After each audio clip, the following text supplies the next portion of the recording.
Hello guys, welcome to Happy Streamers channel. Hope you're doing well. In this video I'm going to show you how to log out KakaoTalk account. So guys, at first I want to tell you something, that there is no option to log out KakaoTalk account from Kakao. So you need to log out from your phone settings.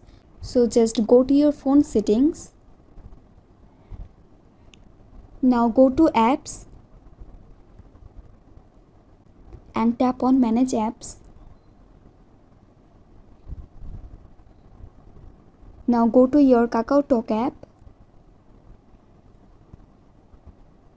Now here you can see in the bottom last option, clear data, so tap on it.